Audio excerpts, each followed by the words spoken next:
उत्तराखंड में चारधाम की तैयारियां अंतिम चरण में पहुंची। कल से शुरू होगी यात्रा। अक्षय तृतीया पर सबसे पहले गंगोत्री धाम के खुलेंगे कपाट। सुबह 10:30 बजे विधि विधान से खुलेंगे गंगोत्री के कपाट। कल दोपहर करीब 11:57 पर खुलेंगे यमुनोत्री के कपाट। तैयारियां पूरी।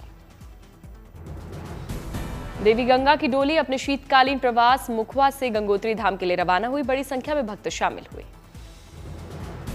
30 अप्रैल को देवी यमुना की डोली खरसाली गांव से यमुनोत्री के लिए होगी रवाना। उत्तराखंड में बाबा केदार की पंचमुखी डोली यात्रा आज गुप्त काशी से पहुंचेगी फाटा। 2 मई को विधि विधान से खोले जाएंगे केदारनाथ धाम के कपाट। हरिद्वार से चारधाम के लिए पहला जत्था रवाना हुआ। वाहनों में सवार रवाना हुए 500 श्रद्धालु।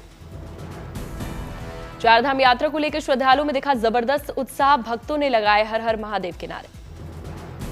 चारधाम यात्रा पर हुई बैठक में लिए गए बड़े फैसले। बद्रीनाथ धाम में फोटो वीडियो बनाने पर लगेगा 5,000 रुपए जुर्माना। मंदिर दर्शन के लिए स्लॉट सिस्टम की व्यवस्था। धाम में ISBT, BRO चौक और माणा के पास यात्रियों के पंजीकरण किए जाएंगे चेक। उसके बाद दिया जाएगा टोकन।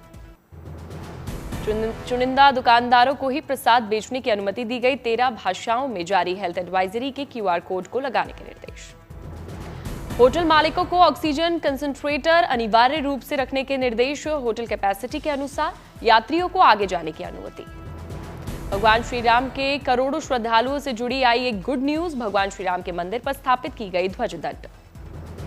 मुख्य शिखर पर सुबह 8 बजे स्थापित किया गया ध्वज दंड। शिखर पर लगाया गया 42 मीटर लंबा ध्वज दंड। सुबह 6:30 बजे से 8 बजे तक चली ध्वज दंड स्थापना प्रक्रिया। मंदिर तीर्थ क्षेत्र ट्रस्ट के महासचिव चंपत राय ने दी जानकारी। दिल्ली में युग्म कॉन्क्लेव का शुभारंभ हुआ। PM मोदी ने कई अहम प्रोजेक्ट की शुरुआत की। युग्म कॉन्क्लेव में बोले प्रधानमंत्री नरेंद्र मोदी। कहा युवाओं को आत्मनिर्भर बनाने का प्रयास। PM मोदी ने कहा देश की शिक्षा व्यवस्था को आधुनिक बना रहे वैश्विक मानदंड को देखते हुए नई शिक्षा नीति बनाई गई। PM मोदी ने वन नेशन वन सब्सक्रिप्शन का भी जिक्र किया। कहा वन नेशन वन सब्सक्रिप्शन पर युवाओं को भरोसा। देश के युवा आज नवाचार का नेतृत्व कर रहे। PM मोदी ने कहा AI विकास और अपनाने में भारत अग्रणी देशों में शामिल। भारत में AI निर्माण के विजन पर काम कर रहे। आज से 2 दिवसीय यूपी के दौरे पर राहुल गांधी रायबरेली पहुंचे। रायबरेली में राहुल गांधी ने एटम सोलर रूफ प्लांट और एटम इलेक्ट्रिक चार्जिंग स्टेशन का उद्घाटन किया। कई कार्यक्रमों में हिस्सा लिया। रायबरेली में कांग्रेस नेता राहुल गांधी ने नेताजी सुभाष चंद्र बोस की प्रतिमा का अनावरण किया। रायबरेली के बाद राहुल गांधी कल अमेठी का दौरा करेंगे। 2024 के लोकसभा चुनावों के बाद राहुल गांधी का पहला अमेठी दौरा होगा। कल दिल्ली में PM की अध्यक्षता में CCS की बैठक। पहलगाम हमले को लेकर होगी चर्चा। पहलगाम हमला मामले में NIA ने पहलगाम हमले की जगह क्राइम सीन को रिक्रिएट किया। सूत्रों के मुताबिक NIA ने कल पहलगाम में किया था क्राइम सीन रिक्रिएट। सूत्रों के मुताबिक मौका वारदात पर पहुंचकर NIA की तफ्तीश का सिलसिला जारी। अगले कुछ दिनों तक रहेगा जारी NIA की जांच। पहलगाम में आतंकी हमले के बाद सरकार का फैसला। जम्मू कश्मीर सरकार ने 87 में से 48 पर्यटक स्थलों को बंद किया। आतंकी हमले के बाद कश्मीर में 48 पर्यटक स्थल बंद। अनंतनाग में मुगल गार्डन को भी बंद किया गया। पहलगाम आतंकी हमले को लेकर पाकिस्तानी राजदूत ने रूसी उप विदेश मंत्री से मुलाकात की। हमले को लेकर की चर्चा। दिल्ली NCR के लोगों को गर्मी से मिलेगी राहत। दिल्ली NCR में आज से बारिश और आंधी की संभावना। मौसम विभाग के मुताबिक दिल्ली, नोएडा, गाजियाबाद, गुड़गांव और फरीदाबाद के लिए बारिश की चेतावनी जारी। दिल्ली NCR में बारिश का येलो अलर्ट। IMD ने दिल्ली NCR में 1 और 2 मई को भारी बारिश की चेतावनी। दिल्ली NCR में 3 और 4 मई को आसमान में छाए रहेंगे बादल। 4 मई तक मौसम रहेगा सुहावना। दिल्ली के साथ साथ उत्तर प्रदेश, पंजाब और हरियाणा समेत अन्य राज्यों में तेज धूल भरी आंधी की और बारिश की संभावना। उत्तराखंड में भारी बारिश की संभावना। हिमालय क्षेत्रों में 30 अप्रैल से 4 मई के बीच बिजली चमकने और हल्की बारिश के आसार।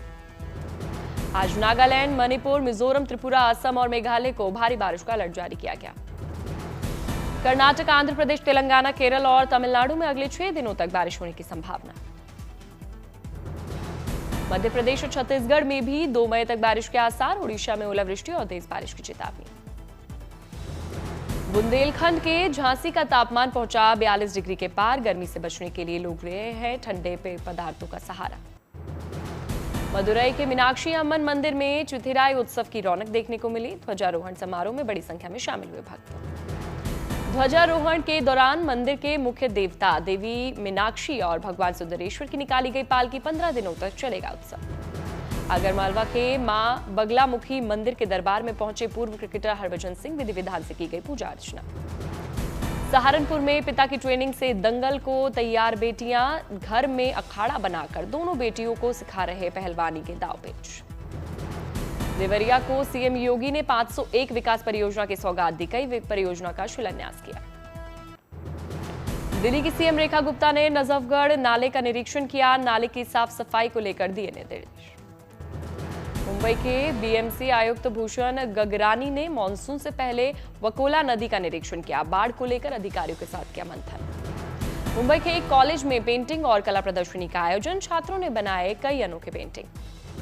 आईपीएल में 35 बॉल शतक लगाने वाले वैभव सूर्यवंशी के गांव में मना जश्न। लोगों ने काटा केक, बांटी मिठाइयां। सैलानियों से गुलजार हुआ श्रीनगर। शिकारा का आनंद लेते रहे दिखे सैलानी। सैलानियों से फिर गुलजार होने लगी घाटी। तनाव के बाद बड़ी संख्या में डोडा पहुंचे सैलानी।